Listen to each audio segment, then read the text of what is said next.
Anchor press प्रवक्ता Bhim army Hisar. ये मामला 7 रोड खास से है और ये अंकल जी है कृष्ण जी, पीड़ित परिवार रोशनलाल जी, सॉरी, ये भाई है कपिल है, ये सभी पीड़ित परिवार से हैं और FIR नंबर 1058 है। तो FIR नंबर 50 में हमारे डिप्टी महोदय हैं DSP अभिमन्यु लोहान जी, तो उन्होंने आज दोनों पार्टियों को बुलाया था और ये मामला की जो तूल पकड़ता जा रहा था उसकी मामले की जो कहानी जो शुरू होती है वो कहानी होती है एक सीवर से, कहानी शुरू होती है और वो सीवर ओवरफ्लो होता था, उस गली फाड़ी भी थी, घरों का जो गंदा पानी था वो सीवर में नहीं जा रहा था। उसके लिए अंकल जी ने एक नाली बनाई थी आपके घर के पानी के लिए सीवर में, तो जो एंटी दूसरी पार्टी थी वो उस नाली बनाने नहीं दे रहे थे, इस वजह से घर के बाहर पूरा गंदा वेस्ट मटेरियल इकट्ठा हो गया, घर से नहीं निकला जा रहा है ना बाहर जा रहा है। उस झगड़ा हुआ था, उस झगड़े के अंदर तूल पकड़ता हुआ और ये बहुत बड़े स्तर पर चला जा चुका है। SC/ST का मुकदमा दर्ज हुआ है, FIR नंबर 1058 है। आज दोनों पार्टियों को बुलाया है। हम अभिमन्यु सर जो डिप्टी महोदय हैं इस केस के IO हैं, उनका शुक्रिया करेंगे क्योंकि उन्होंने दोनों पार्टियों को बहुत अच्छे से सुना और आश्वासन दिया है कि जल्द ही वो न्याय देंगे इस मामले के अंदर। और जो एक दो समुदाय के झगड़े को एक जातीय झगड़ा देने की जो तुल थी, उन्होंने भीम आर्मी के साथियों ने, भीम आर्मी की टीम ने पहुंच करके और उस झगड़े को जो रियल में वास्तविक झगड़ा क्या था उससे वाकिफ कराया पुलिस प्रशासन को और उसी के अनुसार इस झगड़े का रिजल्ट आने वाला है। हम डिप्टी महोदय की कार्रवाई से भीम आर्मी की टीम और ये पीड़ित परिवार है सभी खुश हैं और उनका धन्यवाद और हमें विश्वास है कि इसमें न्याय होगा। आप पूरे सेटिस्फाई हैं, भीम आर्मी पूरी सेटिस्फाई है बिल्कुल सर इसको लेके। तो बता पाएंगे कौन सा परिवार है ये? जी आपका है। सीवरेज को तो देखो मुद्दा बनाया जा रहा है, बात सीवरेज की नहीं है, बात है कि भी आज वहाँ पे इस चमार जाति के जो लोग रह रहे हैं तो उनको ना एक मुद्दा बनाया जा रहा है कि इनको यहाँ पे रहने नहीं दिया जाए, कि उनको हमेशा प्रताड़ित किया जाए कि भी ये क्यों रह रहे हैं यहाँ पे। वो अच्छे से खा पी रहे हैं, आना जाना है, ठीक है, बढ़िया, किसी को हम मान लो किसी को हम नुकसान नहीं पहुँचाते, तो इस वजह से ना इनने मुद्दा बना रखा है कि इनको रहने नहीं देना यहाँ पे, इनसे इनके साथ बार बार लड़ाई करनी। 2 साल पहले भी ये दिक्कतें आई हैं, 2 साल पहले भी इन्होंने ऐसी ही हरकत करी है, अभी 1 महीने पहले भी मान लो हरकत करी है। देखो परेशान तो वहाँ पे सारे ही हैं, हम नहीं अकेले, पूरी गली परेशान है, कीचड़ है, सारा है। एरिया बताएंगे पर्टिकुलर? 7 रोड आनंद कॉलोनी हरिदास मंदिर के पास, हरिदास मंदिर के पास है, बड़ी जो गली फिरनी गली बोलते हैं उसको, और उसमें काम भी चल रहा है। बड़ी मुश्किल से हमने प्रशासन को बोल के वहाँ पे काम शुरू करवाया, लेकिन वो जो सुभाष सुनार है तो वो उसको बंद करवा देते हैं। सुभाष सुनार, रामपुर सुनार उसको होने नहीं देते। क्या पहले कोई आपसे आपकी कोई बात हुई थी? कोई ऐसी कोई दिक्कत नहीं, कभी कोई ऐसी बात नहीं है, कभी हमारा कोई झगड़ा नहीं, कोई लेना देना नहीं, यानी उसको मुद्दा बनाया जा रहा है झगड़ा करने के लिए। तो कोई ऐसी आपसे रंजिश नहीं है, कोई बात नहीं है? कोई रंजिश नहीं है, एक इशू बनाया जा रहा है, एक इशू बनाया जा रहा है और झगड़ा किया जा रहा है कि भी इनको यहाँ पे परेशान करना है। तो अभी आपकी जो बात हुई है DSP अभिमन्यु लोहान जी से? बिल्कुल, DSP साहब ने बहुत अच्छी तरह से हमारी बातें सुनी, समझी दोनों पक्ष की, और हमें पूरा आश्वासन दिया कि भी आपका पूरा अच्छी तरीके से इस काम को किया जाएगा, इस मुकदमे को अच्छी तरह से, ठीक है। मेन बात यह है कि देखो आज वहाँ पे सारे समाज के लोग रह रहे हैं, आज बाहर के जैसे मान लो शरारती तत्वों को बुला के हमारी फैमिली पे हमला करना, ये कौन सी मान लो अच्छी बात है?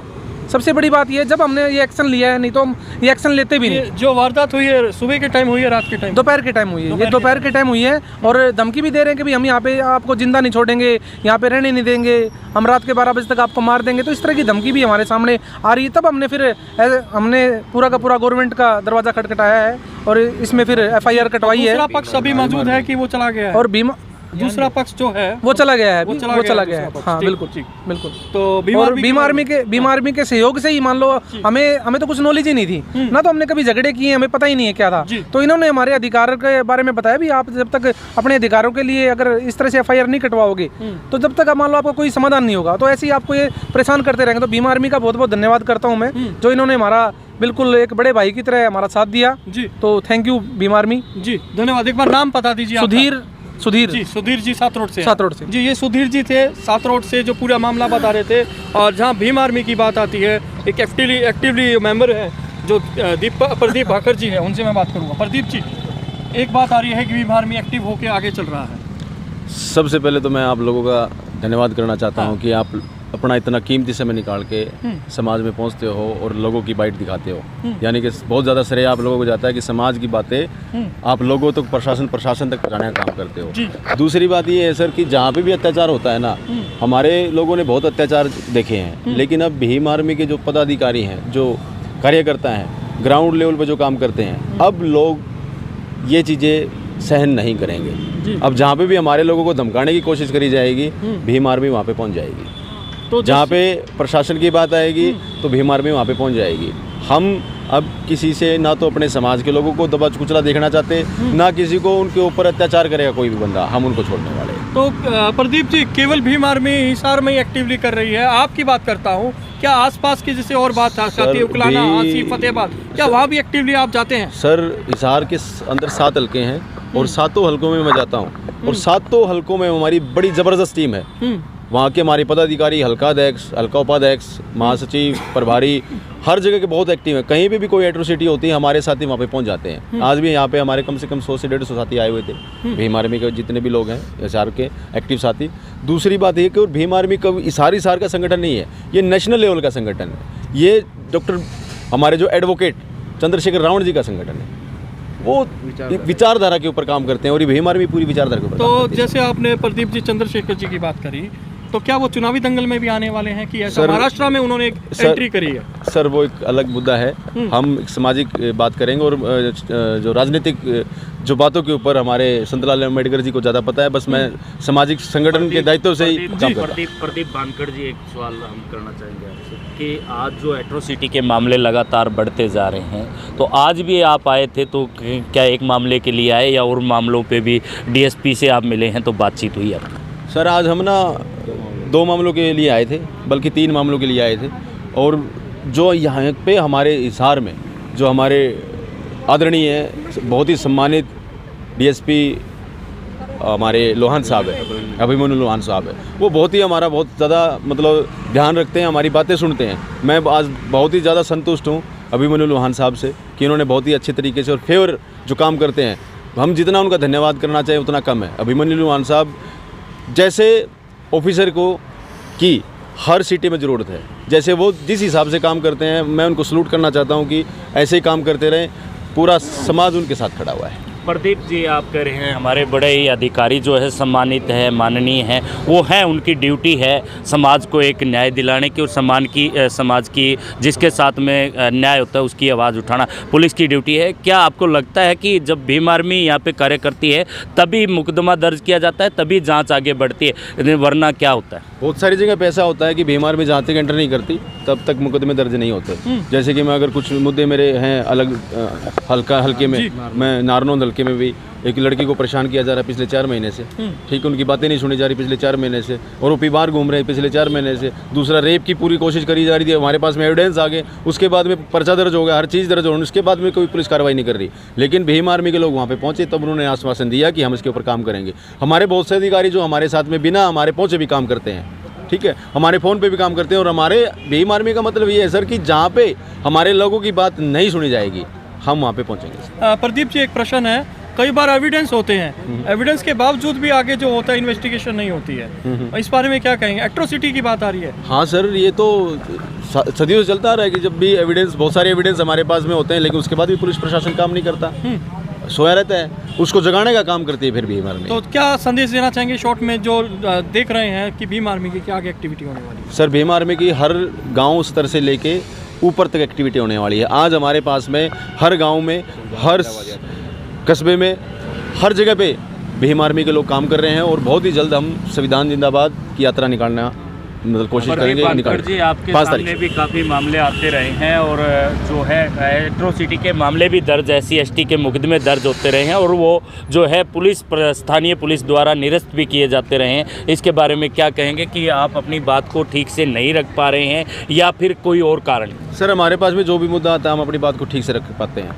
हम जिस भी साथी को हमारी ज़रूरत होती है हम उसके पास पहुंचते हैं। जब भी हमारे पास में मुद्दा आता है हम पीछे नहीं हटते और उसके ऊपर पूरा फेयर काम करवाने का काम करते हैं। मेरा मकसद पूछने का है कि वो एट्रोसिटी के मुकदमे पहले दर्ज होते हैं और बाद में निरस्त क्यों कर दिए जाते हैं, या क्या कारण उसके पीछे? इस मामले में मैं थोड़ा माफ़ी चाहता हूँ। मैं बताना चाहूँगा कि जो आपका सवाल है कि जो SC/ST के मुकदमे जितने दर्ज हो रहे हैं और उन पे कार्रवाई होती है कि नहीं होती।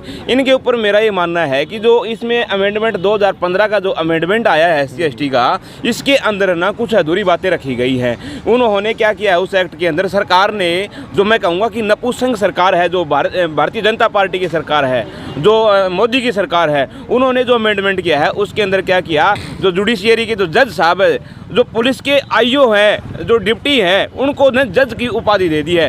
अब केस को खारिज करने के लिए जज की ज़रूरत नहीं होती, वहाँ का DSP ही खारिज कर देता है, DSP के पास ही पावर दे दी, कैंसिल कर देता है SC/ST के। संतलाल जी, आप कह रहे हैं कि IO को अथॉरिटी दे दी, यही कहना? बिल्कुल साहब, अब हमें जुडिशियरी में जाने नहीं दिया जाता, न्याय मिलता है जुडिशियरी के अंदर, लेकिन इस कानून को ऐसा कमज़ोर किया है ना, इस षड्यंत्र के तहत जो पीड़ित परिवार है उसको कानून वहाँ पर कोर्ट तक दरवाज़ा खड़काने नहीं दिया जाता, पहले उसकी गर्दन काट दी जाती है। बात करें 2 अप्रैल 2018 की, जहां भारत बंद किया गया था, एट्रोसिटी के अंदर जो चेंजेस किए गए थे दोबारा बहाल कर दिए गए, एज इट इज़ कर दिए गए, लेकिन आपके अनुसार जो चेंजेस है वो कर दिए गए थे उस समय?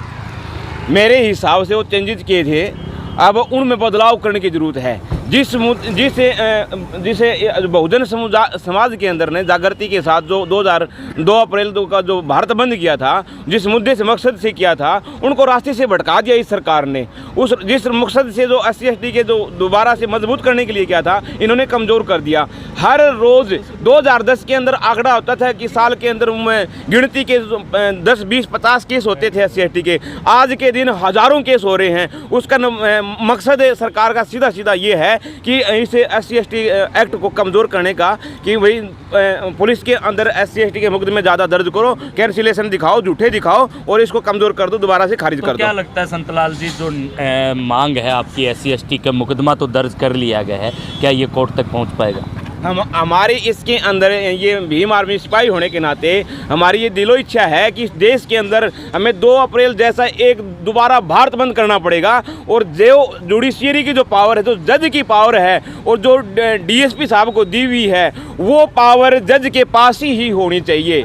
ये नहीं है कि गंदे सीवर का पानी हम पीने वाली लाइन में दे देंगे, ऐसा कभी नहीं होता।